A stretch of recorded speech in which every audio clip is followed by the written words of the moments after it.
Hey, what's up? It is your Thursday edition of Locked On Raptors. Sean Woodley here with you as always. And on today's show, I am joined by a very special guest. Earlier this week, I sat down with Kayla Gray, the wonderful reporter covering the sidelines for the Toronto Raptors during TSN broadcasts of games this year. Also is the host of the wonderful show, The Shift, and anchors Sportscentre. Kayla is one of the very best people I know in all of sports media, and I am very happy she was able to come on the show today. We talked about life on the road, getting to know the team in sort of a more up close and personal way as the sideline reporter, and kind of the responsibility she feels as one of the only people with real access to the team this season, considering all the COVID restrictions. It's a really great chat. Kayla's so much fun, and I really hope you enjoy it. Also, I'm going to hit quickly off the top on the news that the Raptors have canceled their practice for Thursday. Ominous stuff that you don't like to hear. We'll get to all that on today's episode of Locked On Raptors. Thanks for being here. You are Locked On Raptors, your daily Toronto Raptors podcast, part of the Locked On Podcast Network, your team every day.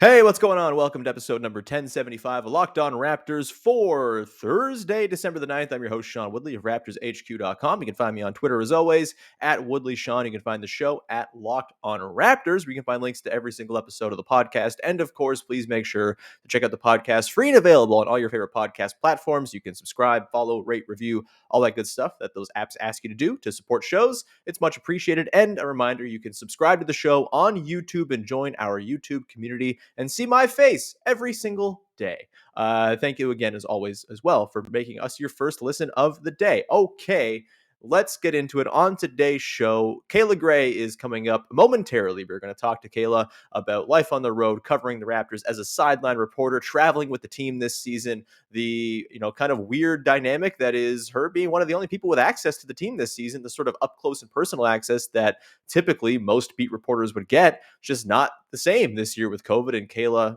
talked a lot about the sort of responsibility she feels to pass along players' stories in a way that other people simply can't right now. We also talked about Pascal Siakam and the way he's kind of come along as a person, coming out of his shell, stepping into the leadership role this season, and how she's seen that unfold. And I also revealed to her that they are selling Leela's roti and doubles at the arena now. And it's been now 2 months of the season, and she did not know this. And it was a very hilarious interaction when she found out. And if you saw her Twitter last night, we recorded this Wednesday. If you saw her Twitter last night, she was very impressed with the jerk chicken roti, baby. So I'm happy I could do that service in this podcast. It's a big monumental moment, but we will get to that in a sec. I just want to quickly note the news today that the Raptors have canceled their practice for Thursday out of an abundance of caution, quote unquote, per the team, due to the health and safety protocols. We don't know what this means. Obviously, abundance of caution could mean a lot of different things. Maybe there's just like a one, sort of potential contact tracing thing or whatever. There's a potential, close contact of a positive case. We have no idea. They haven't given us any details. So it's not really worth speculating until we kind of see what happens here. We haven't had any word yet about what is going to happen with the game tomorrow against the Knicks, who might be available, who might not be. That's kind of all the update we have on that as of right now. I just wanted to make sure I noted that I have seen that news. That news did happen, in case you have missed it, or in case you're listening to this in the afternoon on Thursday and thinking, hey, that was some big news. Why didn't you mention that? That's why. Either way, we are done with that, and hopefully things are resolved when it comes to the COVID protocols very briefly here with the team. With that, let's get to the conversation now with Kayla Gray from TSN, host of The Shift, anchor of Sportscentre, and sideline reporter for your Toronto Raptors on TSN's broadcast this year. It's a really fun chat. Enjoy.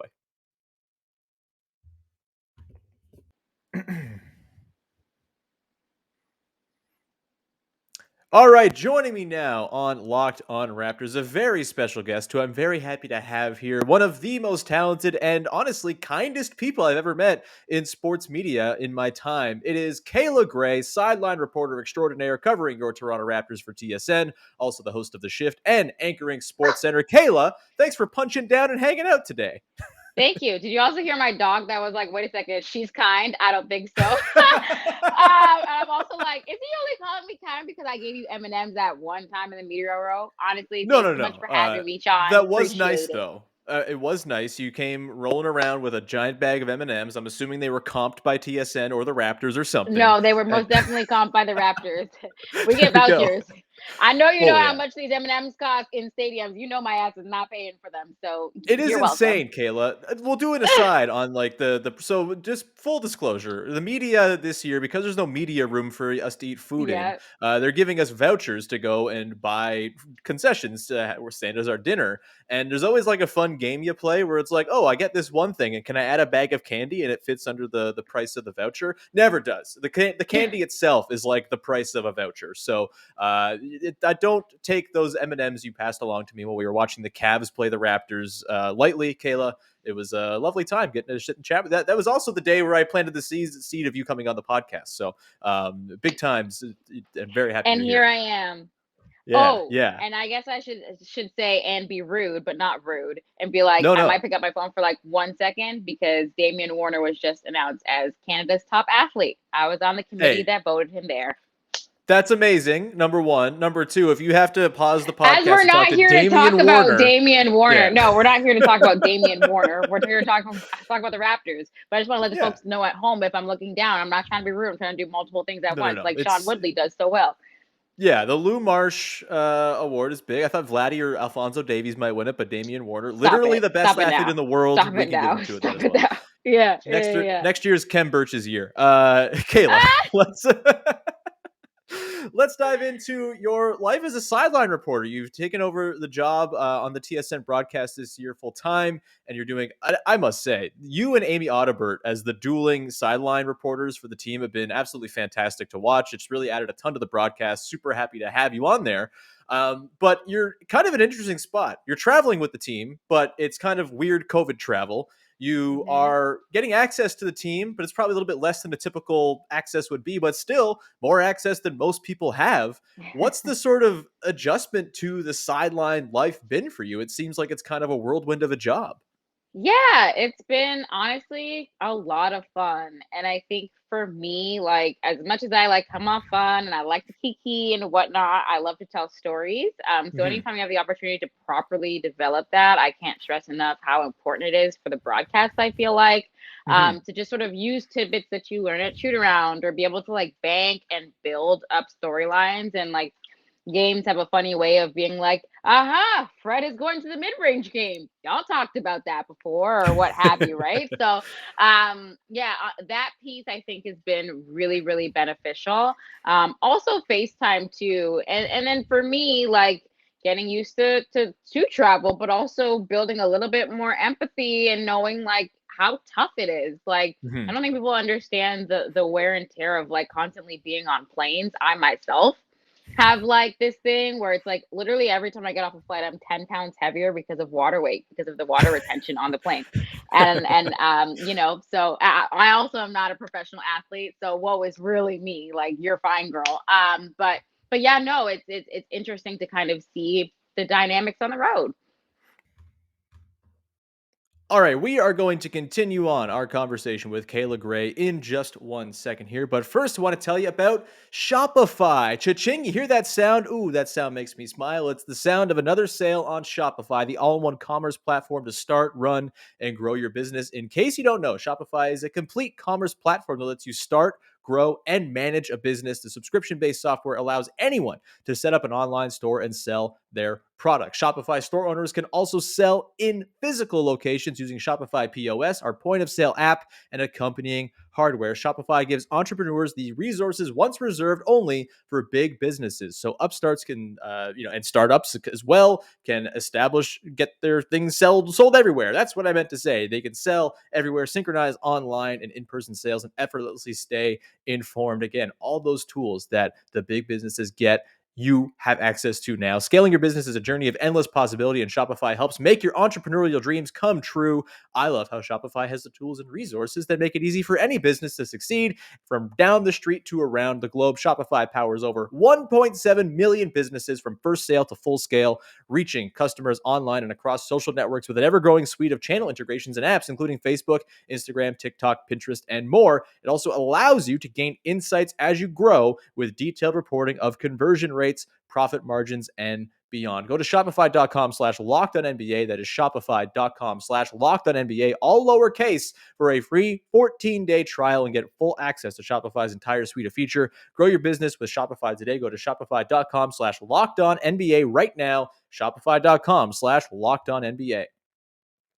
And today's show is brought to you by our friends over at Truebill. Do you know why free trials renew without your consent? It's because it's a scam. These companies are trying to take your money and not let you get it back because you've paid for something or signed up for a free trial or something and you've forgotten to cancel. And then boom, your money becomes their money because you have not canceled your subscription. Well, Truebill is the new app that helps you identify and stop paying for the subscriptions that you don't want, need, or simply forgot that you signed up for. On average, people save up to $720 a year with Truebill because companies make subscriptions hard to cancel. Truebill makes it easy, incredibly simple. Just link your accounts and Truebill will cancel your unwanted subscriptions with one tap, and your Truebill concierge is there when you need to cancel unwanted subscriptions so you don't have to. I have this problem all the time. I sign up for a thing I need one time for a month free trial. I forget, and then boom, $30 is coming out of my account for whatever the item might be because I'm a fool and I forget things and I don't have Truebill yet. Well, guess what? Now I do for those unwanted subscriptions going forward. Truebill has over 2 million users and has helped save them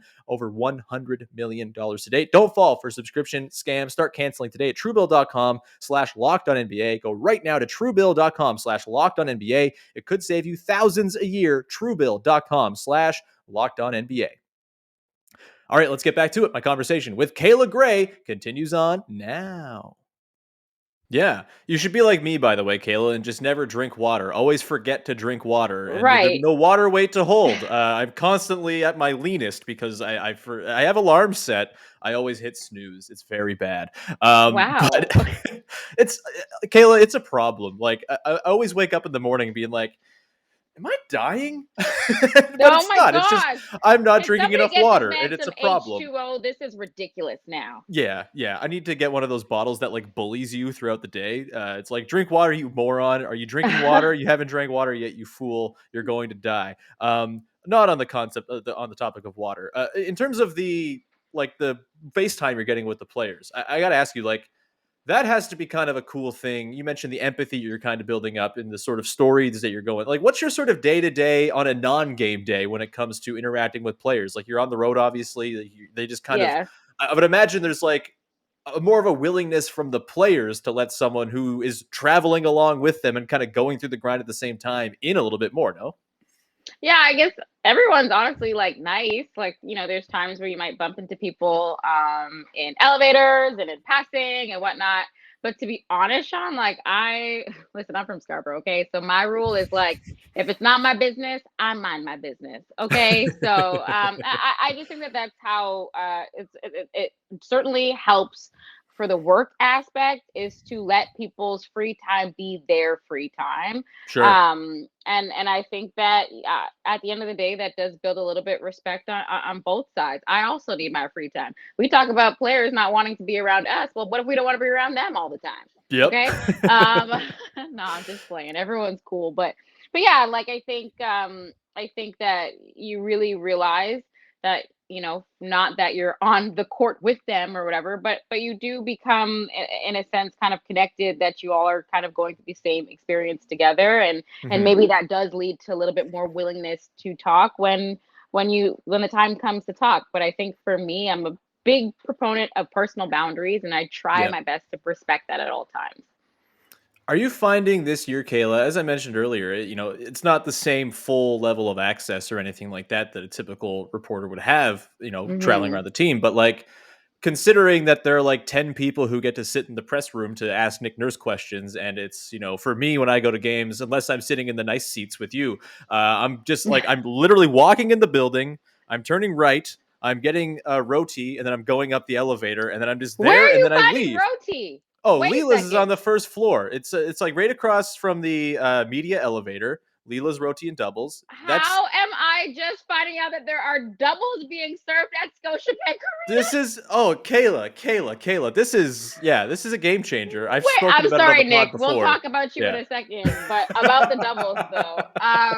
Yeah. Okay, back to your point. Now I really Yeah, want to find no, this. I don't even know where my point was. No, I'm saying like, yeah, the access is obviously not the same to cover the team. Do you feel like there's an extra sort of like onus on you as someone who kind of does have an avenue in to talk to these guys, like to sort of get their stories out in a little bit more of a sort of profound way than there would have been when, if you go to practice and there's 10, 15 people there all doing one-on-ones and it's kind of more of a egalitarian access Yeah. system. Just by the circumstance, you're kind of you might be the most plugged in voice for the team right now. Right. I think that there is a huge, huge level of responsibility to ensure that you are continuously getting stories out there. As people know, in Canada, we have that weird thing where we split the games, of course, with Sportsnet and TSN, and we love them both because we all travel together. But there's still, I think, an onus on me to show up for the Sportsnet broadcast. And that is because of FaceTime, but it's also, for me is I don't like to half-ass my job. I like to full-ass it. So it's like, if I do have a broadcast, let's say Friday, if there was a game Wednesday, I'm not trying to miss anything. Sure. And I do not take that responsibility lightly, to be kind of so privileged to be around players and coaches to get that type of information. And especially in times of COVID, I think that that's why I try to ask as many questions as I possibly can. But there are honestly, with this, Sean, sometimes there are times where you don't need to speak, or you don't need to feel like you have to ask the question because the question has already been asked and it's been answered in a certain way. I think that we work with people that are very smart, and that ask intelligent questions, and sometimes the answers are through that. So there's no point of just sort of like going up to someone to talk to them just to talk to them, if that makes sense. Sure. And so I do feel as though we are so lucky with Nurse, who gives amazing quotes. Fred, all of us, like not all of us, and he's always been the quote machine, right? But Pascal now, and I think OG gives very intelligent answers as well. I think we're very fortunate to have a team that gives so much, especially when sometimes you look around the league and not that many people are that willing, and that's their personal choice. But I think when it comes to story building, the Raptors do it right. You look at Open Gym, you look at their social media presence as well. You truly do feel a part of the experience on game days. I got to say, I was thinking about this over the weekend too with F1 and the crazy finish they've got coming up with the winner take all race this weekend, and how like Drive to Survive and Open Gym are kind of the two examples of like an F1 fan up early on Sunday mornings talking about Lewis Hamilton, you better win. Me. It's ridiculous. It's unbelievable. Because of that, also, serious. Screw Verstappen. We're team Mercedes all the way here. Listen, after that Verstappen, Daniel Ricciardo little situation at the beginning, season 1. If you know, I'm not for Verstappen because he just looks like a dweeb, first and foremost. Yep. I don't root for him. But yes, to that point, talk about storytelling, talk about being able to tell stories in a way. And I think that we all should strive for this as journalists, to bring people who might not be in that space to a point where they feel like they can still relate. And I think that Open Gym does such a beautiful job of not only weaving what you see on the court, but you also understand too, like when you talk to fans, ask them what the final score was in any game. Chances are they're not going to remember. And that's literally my job, and I couldn't tell you what the score of the Wizards game was. Me neither. I literally will be doing like a post-game intro. I'm like, what? How much y'all win by or lose by? Like, you know what I mean? But what do we remember? We always remember the feel. And if you could tell stories that way to help evoke that, and you can still do that with stats. Stats people do not get at me. You can still evoke emotion with stats, right? And properly telling stories through your numbers. I'm not trying to say that you cannot do that anymore. That does not work. But I think that to me is what makes it so good. What makes Open Gym so good is you're seeing the play on the court, but you're also seeing the play off of it, right? Like you're seeing the family dynamic, who these men are off the court, the ways in which they give back to community, the ways in which they are close with each other, they joke with each other, that to me, I think it really is beautiful in terms of storytelling. Speaking of storytelling, Kayla, you had mentioned that during games you're constantly telling stories, and that's kind of you're always, okay, what's this next little nugget I can use to complement this thing going on in the game?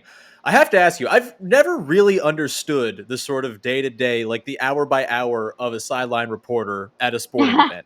I've never really understood it. Well, I know that they pop up when I'm playing 2K and give me some some lines. I know that they're obviously doing the sideline reporting and passing along word on injury and stuff like that. But like, take me through like start of the oh my game. gosh. What's your sort of like? What are you doing to kind of do the job in the moments where you're not on TV? Which again, on TV, you're there for like what, maybe 2 minutes in the entire game. Right. Obviously, a Yeah. lot more goes into it. Yeah, and I think people forget that because it's like, for me, example, I love to dress up on the sidelines, right? So you might see an Mhm. outfit, she might look a little cute, but when I show up, be very clear, I show up prepared, and it starts before the game. So for me, typically, what I do is I'm the loser that watches games back, and I watch the opponent's last game too to help Yep. prepare. Obviously, PR does a really good job of providing us with game notes. We have our stats, all that stuff kind of prepared. The numbers, right? How the numbers tell the Sure. story.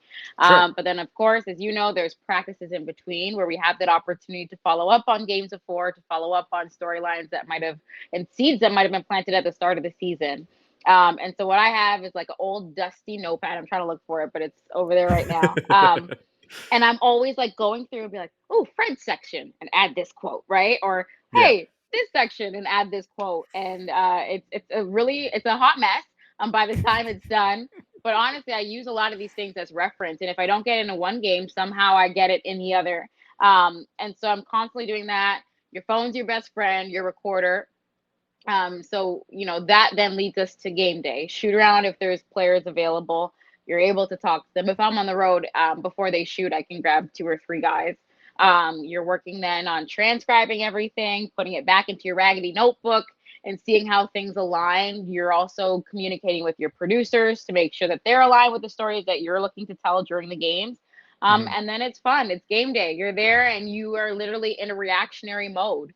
All that prep sometimes can just go out the window. You're checking your lineups. For example, Bucks, right? All the story about Yeah. Scotty versus Giannis. I had all my stats. I had all my stories, my quotes from 905, my quotes from this, my quotes from that. And then what? 5 minutes before tip, we learned that Giannis was out, and so you just have to pivot from there, right? And so yeah, that I think to me is what game day is, but it so helps to be prepared, to have that knowledge going in because you never know what you might need. And then obviously, yeah, so game day is shoot around, going back, continuing to work on those notes, coming to the game playing out, halftime, catching up with the coach to figure out if what they're thinking when it comes to adjustments for the second half or what they're liking in the first half. And then yeah, if the Raptors win, you see me do that post game interview walk off. Yeah, I have to ask too, because I've always been fascinated by like the process by which the injury news is passed along. I've always had in my head, guy gets hurt, goes to the back, reporter goes back and is like sleuthing around the room, has the head in the door, like what's going on? Can I get some word? That Right. can't be how it actually goes, No, but that's maybe it not is. that's Okay. not how it goes. No, and that is across the board. Listen, we have Raptors, and I'm not just saying this because I work with them a lot. Have a really solid PR communications team. Right. Where they already know, like if someone's walking back to the locker room, they're already making eye contact. You'd be like, "Don't worry, Gray, I got you." Like, and they update as they can. I think obviously security is a concern. You don't want to be all up in there. We are still adhering to COVID-19 protocols, still Mhm. on the floor. So yeah, you're constantly in communication with team PR and whatnot. And if there is an injury, if someone's not coming back, they do a really good job of giving you that information as best as they possibly can and as quick as they can. Because here, listen, at the end of the day, if Gary Trent Jr. hurts himself and is not coming back to the game, as a fan, if you don't see him in the game, you're asking questions. So it's Yeah. better to get ahead on that always. Sure. Sure. Well, I'm glad to know that it's not like a weird sleuthing thing where there's like dueling reporters like No. fighting each other to get their head and look at the Oh injured no, player I on the know. table. That's good. That's the thing. It's like I think what's in baseball, I feel like there's such emphasis on like being first. I don't know. So and so had it first. First, first, first, first, first. Whereas where I Mhm. respect our group is like we just want to be right. Yeah, Just want to be right. I mean, I've talked plenty about the people who are first, first, first, and how much I dislike that whole, I don't care to do that anymore. Oh my gosh. that There's being the you'd be access on Twitter and is, everybody's like yeah, tweeting the same thing and it's like, all right, yeah. well, Shout out to our friend Sean Hyken. I also got the email on this thing that happened. All right, we're going to finish up the chat with Kayla Gray in just a second here. But first, I got to tell you about our friends over at Stance. Founded in 2009, Stance Apparel represents a radical reinvention of socks, underwear, and active apparel with a sharp focus on comfort, quality, and creativity. Stance brings an atypical aesthetic alongside some of pop culture's hottest collaborators for the ultimate in style and self-expression, because everything you wear should be a direct extension of who you are and how you feel. And I'm going to tell you right now, I have Stance socks, I have Stance underwear, and they are going to send me some as well. And I did not expect that, but I was very happy to hear it because I'm already a customer and I already think their stuff rocks. And they have so many designs covering all the different areas of interest in pop culture. In particular, they got MLB socks and NBA socks. I have tons of these just kind of floating around. I got basketballs on my feet. I've got NBA players, full-bodied NBA players on my feet sometimes. It's weird, but they're wonderful and extremely comfortable. I can't recommend Stance enough. Stance believes that the perfect fit matters more than fitting in, that those who feel good do good. Go see for yourself. Register for an account at stance.com and get 15% off your first purchase. That's the promo code Locked On, and you apply that at checkout and you will get that 15% discount. Enjoy the color and comfort of a life less ordinary with Stance. And now let's wrap up my conversation with Kayla Gray from TSN. I want to ask you a couple quick ones about the team, Kayla. So they've been home now for the first time for an extended period all season long, and then now, I guess by extension, like a year and a half. It seems like they've talked a lot about how this time home has been just good to kind of get centered and get their practice time in, which they haven't had in years. Like, what do you think this homestand has done for the team, just in terms of kind of like helping it coalesce? And, do you think it's a coincidence that the defense has started to look good the last 3 games while they've been at home, kind of enjoying this home cooking? Yeah. And well, I think context matters, right? So it's like, think about all these young guys, rookies who don't really have experience of what an NBA home crowd could mean. But then you couple that with the Freds and the Pascals and the OGs of the world who really understand what it is to miss the home crowd because they were in Tampa. And let's be honest, there were nights where that Tampa crowd wasn't really going for the Raptors that same night. So you There's have a lot of Taco like, Fall chants, right, if I recall. yeah. So you have these like total opposite extremes of understanding of energy, where it's like, you're looking at a Scotty, right? Did so well in his collegiate career because you're on the road. You want to be that villain. You want to be that bad guy, right? So you have these total opposites that now have to meet on home court, where we did see them struggle. And it's not to say that, like, I mean, Fred's numbers are actually really, really good on the road. Like, I was looking at like the amount of games that he's scored 30 plus, and a majority of them have actually been on the road. But what The Fred 54 does was so well, on the road too, right? yeah. Like, Yeah. what he does so well is he plays up to crowd. You saw in that Bucks game, especially late, Fred's putting up the hands loud, and I honestly, not that you want to bank on your, like, to say, oh, bright spot in the losses, but there I forget what game it was. There was a game 3 minutes in, they were down bad, Memphis. Yeah. And the crowd left early. 3-minute mark, Scotiabank out. Now, let me tell you something. This entire season, what I will say about a group that you're still trying to figure out, what are they, what aren't they, adjustments, people coming in, people going out, right? What I will say is this is a team that really knows how to keep fans in their seats until that Memphis game where it was like the 3-minute mark and fans left. Do you know how important that is for the young guys to see? These fans will leave you, eh? They don't play. They'll leave you. I used to say, Ottawa Senator fans, as much as we want to talk about attendance, they are the best fans in the world. Why? Because they're the realest. You ain't putting on the product for me to stay. My ass is going home. What do I need to stay here for? And it's like hard to leave that arena too. It's in the middle of nowhere. Nowhere, exactly. So, but I think it's good for the young guys to see, because you really understand that you cannot take home court advantage for, like, you can't take that for advantage. So it's like, when you then see how much it can play into you, how you can how you can get hyped off at the energy, that's how you feed the runs. And we really started to see that, I think, against Milwaukee. Now, granted, late in the game, hot mess. We will not touch that. But when the crowd shows up for you in those ways, and you have the Washington blowouts, like, you can't help but to see the energy, especially amongst the team, and play, stay consistent as opposed to riding the wave. So I like this homestand experiment in December, to be honest, and then you set the tone for the next year. Because what, it's January, we're on the road for like 2 weeks, eh? The schedule is nuts because it's like Yeah. 17 of their 21 home games are within like this month, and Yes. then they go on the road for like a good, and then they finish with like 8 of 10 at home. I don't think I've ever seen like a crazier road home split schedule ever. It's wild. It's so wild, and I will share that, conversations have been had about the schedule. I mean, I'm sure every team does that, but conversations have been had about the schedule. And yeah, I think like January, I was looking, I was like, oh, we're off to Detroit. Wait, we're not back until like January 21st. Wow. Okay. Yeah. Yeah. That'll be a fun one. Yeah, because plenty of Kyle oscillations reunion and comes in water that too. weight while you're flying around the country during that. Listen, if I'm coming home like this, I'm gonna need everybody at Scotiabank Arena to mind their business. Okay, give me 2 months. Give me 2 months to get rid of that water retention. I'm currently working on the fast food retention. I'm doing quite well. Last one here. I want to ask you about Pascal Siakam. You mentioned him sort of coming out of his shell a little bit this year and kind of being more open. Like, it's very clear from even a very not plugged in point that he is like a different dude this year, sort of like demeanor wise. Like, is that something that you're like noticing like on the road with the team, like picking up like, oh yeah, this guy's just completely different? And like, what has been different about him from your past dealings with him?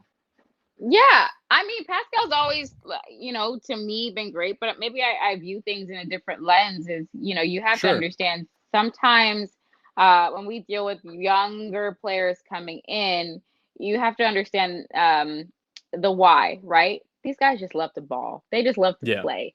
And so the extras of media relations, that takes a while to come. The extras of community service, for some, that might take a while to come. Pascal has never had those issues because he's been, someone who has prioritized giving back. For some, regiment might be the thing. So it's like, I feel like with Pascal, you looked at him play when he was healthy and you understood the why. The man just loves the ball. He loves the game, right? It's then getting to a point where where you're able and capable to start translating that to other people and other people, including us media. I think as much as you don't wish injury on anyone, the injury did help in a sense because it gave him a back seat to see the game in a whole completely different way. And I will tell you, on the road, you look at timeouts, and Pascal's the loudest one up in there. Super encouraging, always going to guys to lend what he's seeing from his point of view. And even being around him, you just get a sense that he just missed it so much. So I think there's certain like levels, and he's been super open about what an injury did to him mentally. And just you see it when he's out there now. There's a level of joy that has really, really been there. And sometimes when you find a piece of joy, you want to share that with everyone. And I think that's just what we're seeing in terms of his media relations. Yeah, it's been great to see. And, it's kind of, I think he's kind of talked about this too, this sort of learning like the leadership ropes of the team as well, and kind of stepping into that role. And, that is difficult. Nick Nurse had joked Kawhi was just there, right? But you know what? Sometimes being just there in the locker room does a lot. And there's a certain sense you think you're maturing as a person. There's a level of knowing yourself, knowing how you can contribute to a locker room. So you look at like a guy in the past, like Danny Green, very vocal guy. That's his style. That's how he leads. And so now you have this new wave. Kyle's no longer there. It was very clear kind of who was leading that. Fred is a leader. Pascal is a leader, but OG also leads in his own separate ways. So it's just finding out how everyone, meshes with each other. Yeah, I mean, I think the loss of Kyle, while it sucks to lose Kyle Lowry, I think it's pretty clear from like sort of what they were saying in the preseason that there was like a sort of level of refreshment, honestly. Like, oh, we can this is our team now. We're 27 years old. We can kind of take this over on Fred and Pascal's side in particular, which, I don't think you can understate how much that sort of like, it seems like Pascal is taking on that sort of responsibility happily, but like he didn't have the sort of need to do it before. So you can see why it might be, sort of a difficult thing to kind of ease into when it's not really your natural state of being for your first 5 years in the NBA or whatever it's been, which is crazy. I don't know how it's been 5 years of Pascal in the NBA. It goes by so fast, and I'm like, oh, really? I've known y'all that long? Yeah. Dang. Oh, time is fake. That's cool. How old am I Always a good again? reminder. Yeah. No, it's always hilarious to like remember that I'm literally their age. Well, Yeah. I'm older than everyone on the team except for Cam and Goran.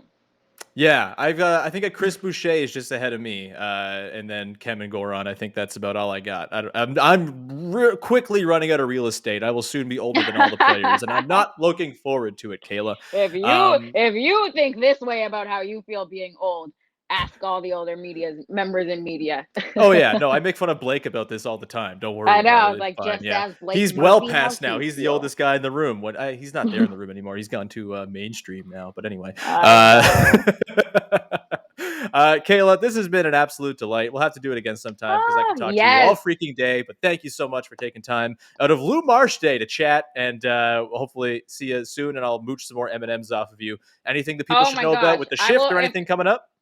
Yes, the shift. Oh my gosh, I can't even believe that we're almost wrapped on season 1.